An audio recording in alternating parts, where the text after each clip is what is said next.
हरिश्चंद्र जी की कथा गरीबदास जी ने लिखी है, वो ध्यान से सुनिए, इतना आनंद आवेगा पूछो मत। गरीब हरिश्चंद्र इसमें ये बताते हैं कि उनको कितना विश्वास था, अपने वचन पर डट गए, लड़का भी बेच दिया, रानी भी बेच दी, अपने आप को भी बेच दिया, लेकिन अपने उद्देश्य को नहीं छोड़ा। गरीब हरिचंद हरि हेतम अयोध्या नगरी रहते, सतयुग सिंध समाद बचन सब ही सत कहते। हरिश्चंद्र जी सतयुग के अंदर हुए हैं और वो अपने सत के वचन बोला करते, सत पर रहा करते थे, असत बात नहीं कहा करते, बड़े दानी थे। ग्रीव सुर नर मुनि जन देव सकल मन नाही भाया, सब मुनि करी फैलाद सुनो तुम्हें तेरे भवन राया। इतनी अच्छी कीर्ति राजा हरिश्चंद्र की होगी थी कि वो देवता लोग भी उससे यानी जीलियसी करने लागे, द्वेष रख कर लिया। तो विष्णु भगवान के पास जाकर कहते हैं कि महाराज एक हरिश्चंद्र नाम का मृतमंडल के राजा है, मृतमंडल में अयोध्या नगरी में राज करता है। तो वो कहते हैं सत नहीं छोड़ता, हम उसकी परीक्षा लेना चाहते हैं। ग्रीव सोर नर मुनि जन देव सकल ना भाया, सब मुनि करी फैलाद सुनो तुम त्रिभुवन राया। ग्रीव सत बाक है सत ही कह है, ये सत ही पूजा ध्यान, सत ही सारा कर्म है, सत के चले विमान। ग्रीव सोर नर मुनि जन देव फैलाद लगाई भारी, सुनो विशंबर नाथ हरिचंद्र हैं अधिकारी। गरीब कहें विशंबर नाथ सुनो क्या कि जय देवा, वह हरिचंद्र सतलीन करते हैं सब की ही सेवा। गरीब हरिश्चंद्र का पति व्रत टर नहीं टारा, वह सतवादी संत रहे। गरीब हरिश्चंद्र का पति व्रत टर ना टारा भाई, वो सतवादी संत रहे हमारी शरणाई। राजा हरिश्चंद्र मेरी शरण के अंदर है भाई, वो सत नहीं छोड़ सकते। गरीब बोलत हैं ऋषि देव जात है हमारी पदई, सुनो सहस भुजनाथ करत हैं हम उनकी बदई। इंद्र जी कहते हैं कि मेरी पदवी जावेगी महाराज, अगर वो इस सत पर डटा रहा और देवताओं की पदवी उसको देनी पड़ेगी तो हम उसके साथ बदई करेंगे, हम उसके साथ तो है ना खेचातान करेंगे, उसके सत को तोड़ेंगे। गरीब गण गंधर्व सब देव सकल में ऊंचा को है, लीजे ताही बुला हरिचंद टार जो देव है। विष्णु भगवान ने बोले भाई देख लो तारी मर्जी। उन्हें मालूम था कि जो मेरी शरण में आ गया और सत पर डटा रहा तो उसका कोई बाल नहीं बांका कर सकता, पर ये भी राजी हो लेंगे, ये प्रसन्न हो जाएंगे, देख लेते हैं। गरीब नारद मुनि ऋषि देव कहे सुन त्रिभुवन नाथा, हरिचंद्र सतना जावे तुमसे संग विधाता। नारद मुनि बुलाया, वो सियाणे थे, ने बोले भगवान उसके सत ने कौन तोड़ दे, जब आप जैसे साथ हो, मेरे बस का नहीं ना आप जावा। तो विश्वामित्र को बुलाओ भाई। गरीब विश्वामित्र बूझ ढील लावे ना कोई, हरिचंद्र का सत डगा पकड़ लावत है सोई। गरीब विश्वामित्र अर्ज करे वो किसको दुखदाई, सुर नर मुनि जन देव सबन ने चुगली खाई। यह बीमारी ऊपरताई है, राग की, द्वेष की, निंदा की, जलने की। अब कौन सोचा कि स्वर्ग पाकर तो निश्चिंत हो गए वो देव लोग, वो यहां से भी ज्यादा बुरी हालत से उन लोगों की। अब मर पड़ के ये तीन लोग की साधना स्वर्ग प्राप्ति है। महाराज गरीबदास जी कहें स्वर्ग हमने भी देखा भाई, पर अपना मन नहीं लग गया। सो फिर कहते सुन मंडल को किया पिया ना, यू काल कर्म सब भाग्या। कहते हैं सब देवता ने इकट्ठे होकर विश्वामित्र आगे चुगली ला दी। विश्वामित्र ने वो बीड़ा उठा लिया कि मैं इसके सत को तोड़ जाऊंगा। गरीब, लेकिन वो भी पूछा से कि भाई वो किसने दुख दे से, क्यों दुखी करो बेचारे ने। तो सबने चुगली निंदा कर करा के और वो श्रृंगार दिया। गरीब सबे कहें ऋषि देव हरिचंद दो डगाई, विश्वामित्र आण बीड़ा जो लिया उठाई, गरीब अबिया तबिया त्रास दीजियो हमरे ताही। ये 3 प्रकार के दुख होते हैं प्रताड़ना करने के, जो कि गुप्त रूप से संत छोड़ देते हैं और वो परेशान हो जाता है। पकड़ लाऊं हरिचंद पलक ना ढील लगाई, गरीब जब दे दो त्रास कहे भगतन के ईसा। हरिचंद विश्वामित्र जब दिया किया मर्तलोक पियाना, धारे रूप बराहा बाग में लाध्यम ताना। विश्वामित्र ने एक सूअर का रूप बनाया, जंगली सूअर का। राजा हरिचंद्र का एक बहुत कीमती बाग बहुत प्रेम से लगवा रखा था। उस सूअर ने वो सारी बगीची उखाड़ दी, नीचे हुड शरीर अपना मुंह देवे और उथल पुथल कर दे। को जावे नजदीक उस माली ने या उनको खाने भाजे, यानी तीर भी मार लिए, उसका कोई असर नहीं हुआ। तो सब उठ कर राजा हरिचंद्र के पास आते हैं। तो हरिचंद्र बोल रहा, भाई की बात होगी? कहने लगे महाराज जी एक ईसा का सूता हुआ रहा है सूअर है, और वो तो सारा बगीचा उजाड़ दिया और हमने तीर गोली मार के देख ली, उसका असर ना होता। कहते हैं राजा हरिचंद्र ने खुद घोड़ा पिड़वाया, उसके ऊपर अपना अग्नि बाण लेकर अगर के बाण लेकर के बैठ गया और सेना भी साथ चढ़ ली। एकदम राजा हरिचंद्र जब आवे से वो सूअर उसमें से निकल कर भाग लेता है। राजा हरिचंद्र इतना तेजी से भागता है, सेना तो बहुत पीछे रहेगी, वो आगे चले जाते हैं। वहां जाकर के विश्वामित्र एक ब्राह्मण का रूप बना ले से, और एक लड़की और एक लड़का दो अपनी सिद्धि से तैयार कर देता है। उस लड़की को राजा के पास ले आवे, हाथ जोड़ कर न्यू कैसे, हे राजन, हे एक क्षत्रिय, एक विपर का काम कीजिए। अक महाराज एक यहाँ पर शायर आया था, अकमन ना बेरा शायर सूर का, पर मेरा काम कर महाराज। किधर छुप गया होगा, कित पाओगा तना वो के काम से भी परवर के एक कन्या है ये, इसका ब्याह करना से कुछ कन्या दान करना चाहिए था, कोई व्यक्ति नहीं मिल रहा था, आप आगे धन्य है। राजा हरिश्चंद्र आप तो सतवादी हो, आप क्षत्रिय हो, ये गरीब कन्या एक ब्राह्मण की लड़की का ब्याह हो रहा है, इस पर कृपा करिए। तो बोले महाराज जी ठीक से, स्नान कर ले, नहा धो लिया। कहते हैं कि इनका पति कहाँ है, उसको बुलाओ।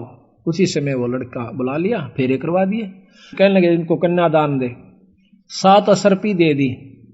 क्योंकि कन्या नहीं कर मांडा, ऐसे नहीं करा। तो वो कहता है हरिश्चंद्र कि तू राजा होकर और 7 असरपी दिखावे, तेने शर्म नहीं आती, तुझे श्राप दे दूंगा। हरिश्चंद्र कह महाराज नो ना कर, या मैं थोड़ा लेके आया था, जल्दी में था, आप चलो जितना चाहो सो ले लो। कदे वहां मुकर जा, अक नहीं मुकरूंगा, अग लिख कर दे दे। क्या लिखवाओ? अग आपका सारा राज मेरे नाम लिख दे, वह पैसे दे देना, तन दे दूंगा। कदे उड़ा जाकर राजापन दिखावा, तो उसी समय लिख दिया कि मैं सर्वस्व अपना राज्य और इसको देता हूं, ब्राह्मण के नाम करता हूं, विपर के नाम। वापस आ जाते हैं। आगे आके राजा को ने बोला बैठ घोड़े पर। घोड़े पर बिठा के अगली तरफ और पाछा वो पंडित जी बैठ गया विश्वामित्र, राजा को गले से पकड़ लिया आगे तक। अब तो मेरा बंधुआ हो गया। अब सैनिकान देखा कि राजा को अरे एक ऋषि पकड़े बैठा, तीर चढ़ा लिए। राजा ने बोला कि या तीन मना कर दे, क्यों मरुआ है मुझे, ना अपना वचन हार जा। सब उसको कह दिया कि चुप भाई, मारो मत, नहीं इसका कोई कसूर नहीं है, मैंने लिख कर दे रखा है इसका। तो ने बोला इब्राज मेरे नाम हो लिया, बता दे कितना देगा वो। 70 जो है ना 100 असरफी चाहिए थी, 100 बार। वो बोला वो भी दूंगा। ने बोला कितना देगा? तू हार जा, अपने बच्चन ने कह दे मैं नहीं दे सकता। ना ये नहीं कह सकता, कुमा के दूंगा। कुमागा 100 असरफी इतने 10 साल में भी ना कुमाई जा। ने बोला महाराज हमने बेच दे सारे परिवार ने चल कर, तेरे पैसे जरूर दूंगा मां। तो उसी समय रानी को पकड़वा लिया और उसके बाल पकड़ लिया विश्वामित्र। राजा कति नहीं कसक्या, और रानी को मतलब राजा को भी बहुत परेशान कर दिया अपनी सिद्धि से। तो फिर भी ने बोला विश्वामित्र के अब भी राजा अपने वचन ने छोड़ दे, मैं दोनों वन छोड़ दूंगा। कहते हैं वो रानी कहती है कि महाराज नजर नजरा में ऐसे ढंग से कह रही है कि वचन मत हारना, वचन सा धन नहीं है, और चाहे जीत मर जाओ पर आप वचन नहीं हारांगे। रानी ने भी ये प्रण करके यानी इसको सहारा दिया। उसको ले जा करके काशी में ले जाता है, अयोध्या में चौकी बिठा दी यानी अपना राज बिठा दिया। अयोध्या में आकर के उसको बेचता, काशी में आकर बेचता है। राजा लड़के को और रानी को एक ब्राह्मण ले लेता है, हर हीरा नाम का। 50 बाहर के अंदर 50 जो भी असरफी थी या जो न देना था उसके रूप में। फिर आप जाकर के एक भंगी के पास जाता है। वो कहता है कि तूने मुर्द फरोश का काम करना पड़ेगा। क्या काम है महाराज? कि जो भी आवे मुर्दा उससे कफन उतार लेना ना, उसको 1.25 रुपया लेना है उससे टैक्स का। बोला अच्छा जी ठीक है, अगर छोड़ दिया तो तेरे से ले लूंगा। बिल्कुल नहीं छोड़ूंगा, ठीक है। कई दिन तक भूखा बाणा बैठा रहा। एक कहते हैं हफ्ते के बाद वो कालिया नाम का झिमर मुर्द फरोश वो आता भंगी वहां पर, कहता है कि हरिया कहा महाराज तूने भोजन नहीं खा रहा? महाराज आपने भोजन की कही नहीं थी। कहाँ खाऊं? ओ तेरे की, एक दुकान बता दी कि वहां से ले आ और अपना खा लिए, पैसे का हिसाब मैं आप कर दूंगा। तो वहां जाकर के वो क्या करता है, भोजन ले लिया एक व्यक्ति का। इतने में विश्वामित्र आके एक भिखारी का ब्राह्मण का रूप बनाकर कहता कि महाराज मैं भूखा सा, भोजन दीजिए। तो कहने लगा विप्र आधा ले ले, भला हो तेरा सारा दे दे, मैं तो भूखा मरू सू, आधे में काम नहीं चला विप्र राजा महाराज। कहते हैं हरिचंद्र ने वो सारा उठा के दे दिया, नौका नो बैठ गया। अगले दिन फिर जावे से 2 आदमियों का ले आया, 3 का। कदे कोई मांगने वाला आ जाए उसको भी देना होता है। अगले दिन फिर आ गया, आके ने बोला महाराज भोजन दो, हम क्या खेती करें हैं आपका ही आसरा से। कहने लगा विप्र आज बहुत लयास हूं, आधा ले ले। नहीं महाराज सारा दीजिए। इब कबीर साहब कहते हैं वो नरता मुए जो पर घर मांगन जा, और उन ते पहला वह मरे जो जा मुख निकसे ना। न बोला ले भाई ले जा। 15 दिन बीत गए, रोटी नहीं खाई, दुर्बल शरीर हो गया। और उधर से रानी आती है पानी लेने के लिए ब्राह्मण का, और उस घाट पर जब वह पानी भर आई तो उठा को नहीं घड़ा। रानी कहती है कि महाराज ये घड़ा उठवाइए। और न बोला रानी कमाल कर रही है तू, ब्राह्मण के घड़े का एक भंगी हाथ लावे, मेरे बस का नहीं, इसमें अंदर बढ़कर उठा ले पानी का मां बढ़कर। यहां थोड़ी सी विपरीत कथा हमने सुनने को मिला करती थी कि घाट पर रानी पानी लेने गई थी कुएं पर, और वहां पर यह भी आ गया था पानी लेने के लिए। नहीं, ये गलत है। गरीबदास महाराज ने जो लिखी है वो सत्य है, क्योंकि इन लाखों वर्ष पहले की रामायण भी ज्यों की तो मिलती है बंदी छड़ की। तो वहां पर रानी आई थी पानी लेने की खातिर। तो हरिचंद ने कहा कि अंदर पानी में डुबकी लगा करके घड़ा उठा लीजिए, घर आ जाती है। कुछ दिनों के बाद लड़का रोहतास उस पंडित जी की खातिर फूल लेने जाया करता था। वो रोजाना फूल ला करके पंडित जी को दिया करता था। वो अपने देव के ऊपर, अपने इष्ट के ऊपर पूजा किया करता था। एक दिन कहते हैं रोहतास फूल लेने के लिए जावा है, विश्वामित्र वहां पर एक सर्प का रूप धारण करके वो छोरे को डस लेता है। तो पड़ा पड़ा रोहतास ने कहा ऐसा कि माली मेरी मां ने जिक्र ना करिए भाई, पंडित जी ने बता दे जाकर। वो भाग्या जावस है। अब पंडित जी चाड़ा हो गया, के हो गया कि वो लड़का किसका था भाई, रोहतास नाम बतावस है, और वो तो सांप ने डस लिया और मर गया भाई। उसी समय भाग लेता है वो हरिहर पंडित जी हर हीरा लाल का, और इतनी सुन ली उस लड़की ने भी, यानी उसकी मां ने भी, रोहतास की ने, कि छोरे का तो सर्प लड़ गया। वह भी भागी आवस। बुरी तरह वो ब्राह्मण छोरे ने छाती लाकर रोया है कि बेटा कौन हुई रोहतासिया।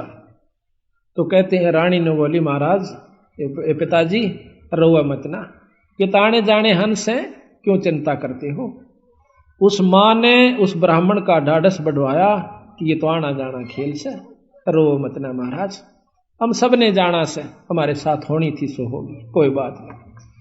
अब वहां से लेकर के वो लड़के का कफन उसके ऊपर लपेट के कपड़ा चल देती है। अब गरीब की गेला कौन जा, हरी हीरा और 2-3 जने वो जाते हैं, जाकर के मर्द घाट पर लुटा देती है। फूकन की तैयारी करे से इधर उधर से लकड़ी तैयार करके, तो इतने में हरिया आ जाता है।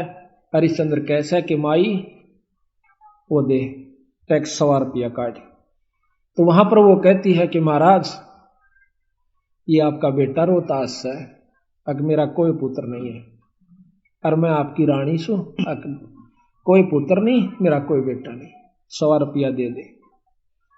तो बोली चाला कर रहे हो कि यहां पर मैं किस पहले आऊं, इस नगर में मैंने कोई जानता भी कोई ना, और ना मेरा कोई भाई। इतनी कहकर रो पड़ती है, कहने लगे आड़ ये को नहीं चल रहा, 100 रुपया दे दे, मैं नौकर पर आया हूं आज।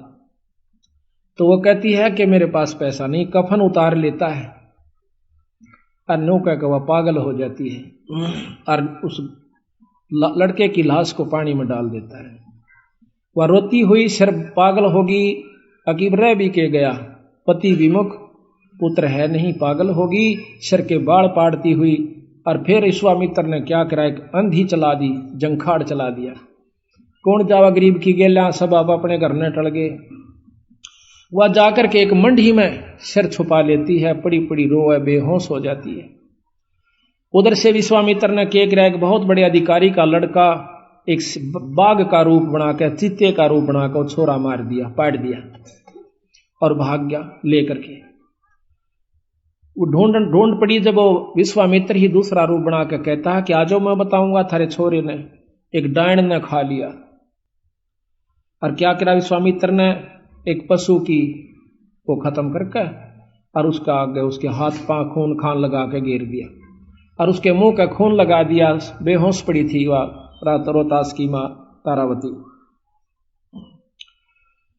तो सारे उस राजा को, नवाब को, अधिकारी को, सैनिकों को लेकर के वो विश्वामित्र उस मंडी में ले जाकर दिखावा से कि यह पड़ी डांड और हाथ मुंह तलिए खा और ये बाकी हाथ हुड पड़े से। उसी समय कहता है राजा के बुलाओ हरिचंद को, जल्लाद को, इसकी शर्त उतार दे। कालिया को कहा कि कालिया इसका सिर उतरवा दे, क्योंकि वो सारे काम उन्हीं से जल्लाद रूप में भी वही क्या करते थे। उसी समय राजा हरिचंद्र को, क्यों नौकर था वो कालिया का, कि हरिया कि हाँ महाराज इस डांड का सिर काट दे।